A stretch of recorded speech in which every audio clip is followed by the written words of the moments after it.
live streaming it's still pretty much segmented to gaming. I mean, maybe you can tell me if I'm wrong, but to me, it hasn't moved beyond gaming.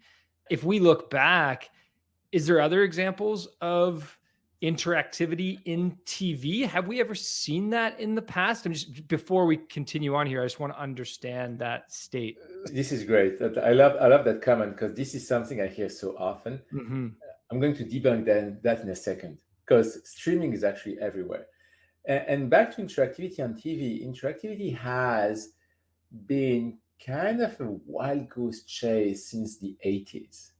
So in the 80s, here in the US, there was the Wheel of Fortune, and you could play along on TV with the Wheel of Fortune right here.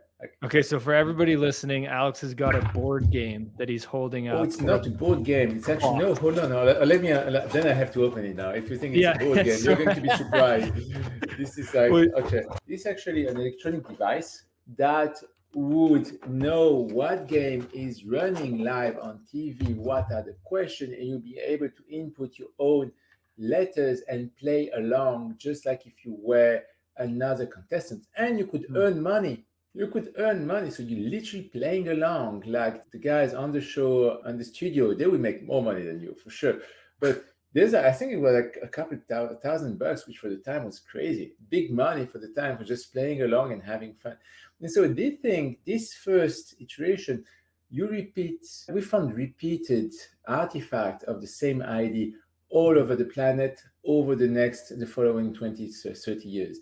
Goes from like, we had the same, I'm from France, we had like 2 devices in France that let us play along with all those, during all those TV shows that were broadcasted live. If you remember the mid-2000s, there was that whole thing about second screen and people trying to have a chat on their phone while watching soccer or football on TV. There was that, of course, lots of friction. That didn't really play out. But what I'm getting at is, everybody's looking at this screen and saying, hey, that should be interactive. There's so many people doing the same thing at the same time. There's just no way we cannot create a connection between all these folks.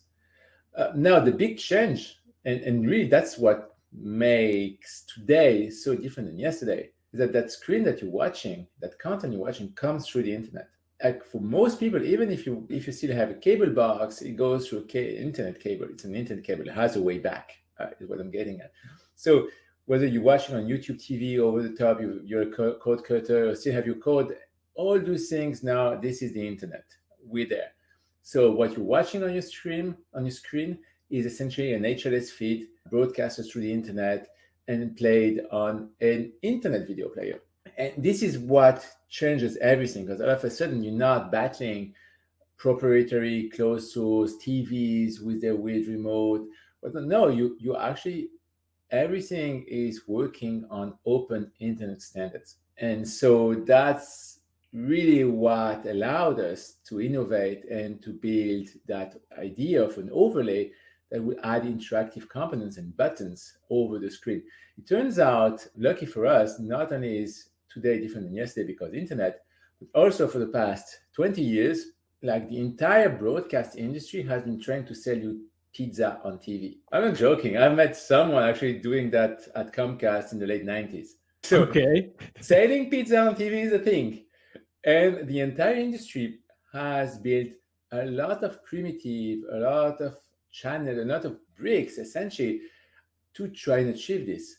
What we did is essentially look at all that, say, hey, how can we recombine, add some level of digital ownership, because if I'm going to toss a t-shirt, you need to be able to own and get that t-shirt. So essentially digital ownership, gamification, it's got to be a game, it's got to be fun, you need to be yelling and feeling that this is super massive and everybody's playing at the same time.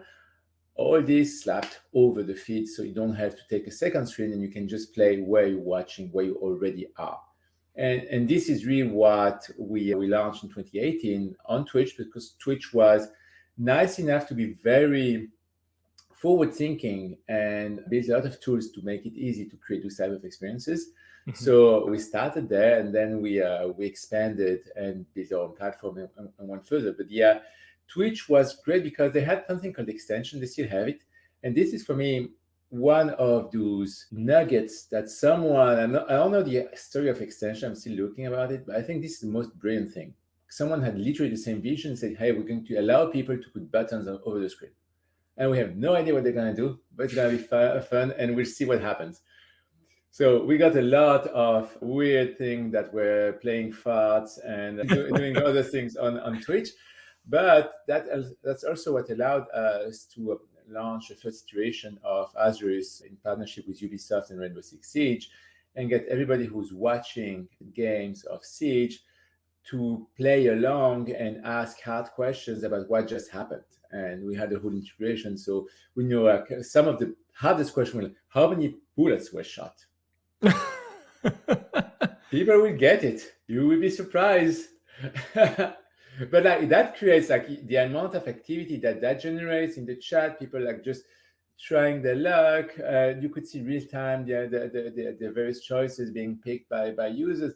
It drove millions of people clicking and playing over the years. It's crazy.